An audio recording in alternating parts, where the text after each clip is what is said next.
Hello, hello, je suis Véronique Hubert, votre formatrice et conseillère d'entreprise agricole, spécialisée dans l'animal de compagnie et surtout le chien et le chat.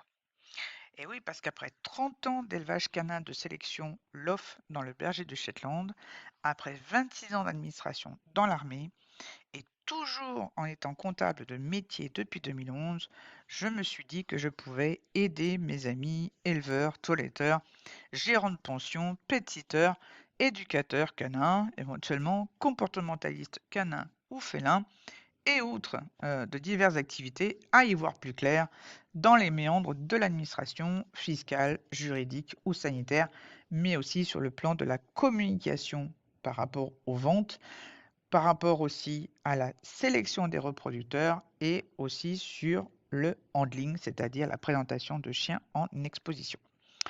Alors aujourd'hui, on va parler surtout paperasse. Et Dieu sait qu'il y en a dans le milieu canin et félin.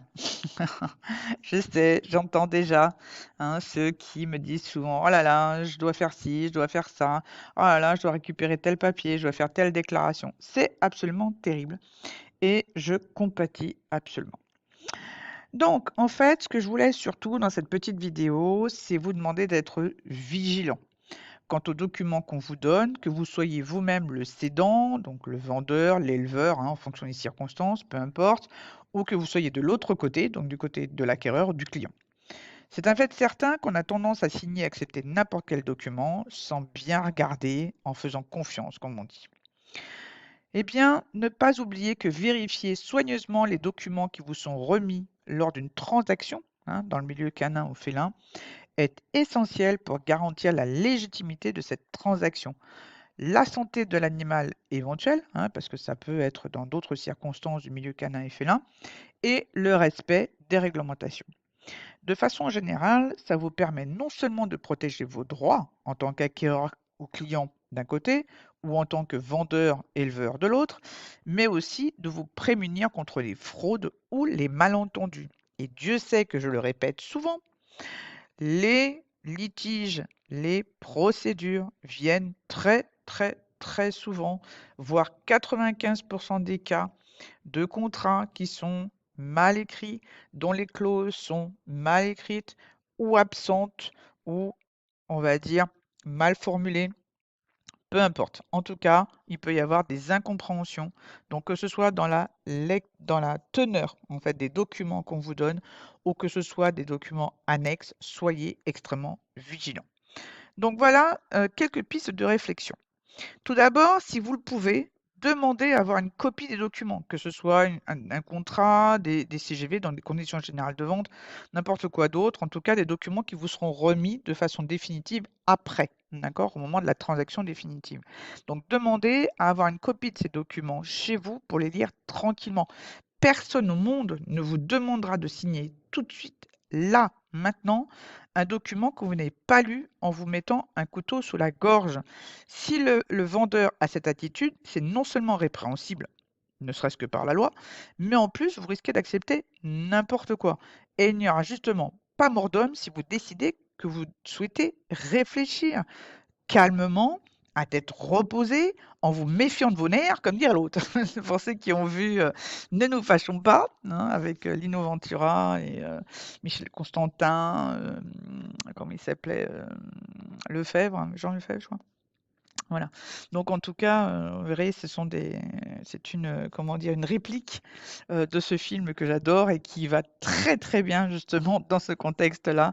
Réfléchir à tête reposée en se méfiant de ses nerfs, c'est important. Bon, en tout cas, plus sérieusement, dans l'émotion, que ce soit dans l'émotion ou dans la précipitation, ou que ce soit dans l'envie de voir se concrétiser quelque chose qu'on attend peut-être depuis longtemps, on en oublie la plus élémentaire des prudences. Ensuite, relisez systématiquement en présence de la personne qui vous fait signer un document, que ce soit un particulier, que ce soit un professionnel, que ce soit même un organisme public. Le cas échéant, vous pourrez lui poser des questions sur des termes ou des conditions que vous ne comprenez pas. Ensuite, vérifiez qu'on vous a remis ou qu'on vous remettra la totalité des documents annexes obligatoires. Il peut y avoir des pièces annexes à votre contrat, quels qu'ils soient. Renseignez-vous sur la législation concernée, faites une petite liste de tout ce qui doit être joint et réclamez si vous manque quelque chose. Ensuite, dans certains cas, vous aurez droit, en tout cas, à ce fameux délai de rétractation de 14 jours. N'oubliez pas que pour toute transaction réalisée à distance, sauf certaines activités inscrites légalement sur une liste bien définie, et dans seulement certaines conditions, y compris si c'est une transaction entre deux professionnels, vous pouvez demander à faire valoir votre droit à la rétractation dans ce fameux délai de 14 jours calendaires. Donc, dans ce cas, vous devrez vous faire rembourser toute somme versée dans ce laps de temps, mais surtout, vous devrez soit remplir un document qui aura été joint avec votre contrat, soit pouvoir envoyer un courrier recommandé avec accusé de réception, comme quoi, eh bien, vous annulez la transaction, quelle qu'elle soit, et soit vous renvoyez donc l'objet, entre guillemets, le produit que vous aviez reçu, soit eh bien, vous annulez la prestation de service, voilà. Mais en tout cas, vous pouvez le faire, mais encore une fois, attention, uniquement dans certaines conditions, et il y a une liste d'activités ou en tout cas de choses qui ne rentrent pas dans le cadre de ce délai de rétractation. Donc là aussi, renseignez-vous. Ensuite, faites relire un contrat, quel qu'il soit, par un juriste indépendant. Même si vous relisez avec le vendeur, même si vous relisez de votre côté à tête reposée, il n'empêche qu'il est toujours prudent d'avoir un avis d'expert en la matière et donc, dans notre milieu canin et félin, eh bien, d'un juriste spécialisé en droit animalier. Il pourra détecter les failles de votre contrat ou vous expliquer de façon impartiale les termes ou les clauses qui sont un peu tortueux. Et surtout, il pourra relever les clauses abusives s'il y en a. Ensuite, vérifiez l'authenticité des documents qu'on vous remet. Remontez à la source si besoin. Demandez les originaux si vous n'avez que des copies, en tout cas de documents qui n'ont pas été faits par le vendeur, par l'éleveur, par le cédant, etc. Dernièrement, d'ailleurs, j'ai entendu parler de tests génétiques de santé qui étaient faux. Alors, n'hésitez pas à contacter le vétérinaire si c'est ce cas-là, évidemment, qui les a délivrés si vous sentez que quelque chose n'est pas clair. Même s'il est à l'étranger, rassurez-vous, il ne mettra pas sa tête sur le bio pour sauver celle de son client, c'est certain. Donc, si ce sont des documents administratifs, que ce soit des certificats, des comptes rendus, des examens, en fait, ce que vous voulez, ou venant d'entités privées, mais qui n'ont pas été faites par le cédant, là aussi, n'hésitez pas à demander à l'émetteur ce qu'il en est. On n'est jamais trop prudent, donc de vérifier que ce qu'on vous a remis est la copie exacte et conforme comment dire, de ce qui a été fait de façon originelle. Ok. Ensuite, posez des questions, surtout avant de signer n'importe quoi. Quoi que ce soit, n'ayez pas peur d'être chiant. Oui, oui, chiant.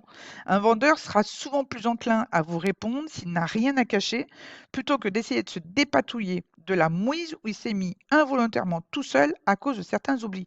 Donc, et puis, si vous êtes du côté du vendeur, vous-même, n'ayez pas peur de faire les choses 2 ou 3 fois si besoin. On n'est jamais trop prudent là aussi. Enfin, s'il y a bien une recommandation que je pourrais vous faire, tous, que vous soyez du côté du vendeur ou du cédant, comme on dit, ou du côté de l'acquéreur ou du client, c'est d'apprendre à dire non. Si quelque chose ne vous plaît pas, que vous soyez vendeur ou acquéreur ou client, même si vous ne savez pas ce qui vous chiffonne, même si vous êtes un petit peu, enfin, comment dire, si vous êtes du côté du vendeur, vous êtes un petit peu à couteau tiré sur le plan financier, ou si vous êtes de l'autre côté, par exemple, donc du côté de l'acquéreur, que vous êtes vraiment dans l'excitation, etc. Mais voilà, il y a quelque chose qui vous chiffonne, apprenez à dire non. Dites-vous que dans 99% des cas, c'est votre instinct, votre petite voix qui auront raison. On a tous connu ça au moins une fois dans notre vie. Aller à l'encontre de notre instinct et le regretter ensuite. Alors, écoutez-vous. C'est le plus sûr moyen d'éviter de faire des bêtises. Eh ouais. Bon, voilà. J'espère que tous ces petits conseils vous auront été utiles. Je vous souhaite une excellente journée et je vous retrouve à très bientôt.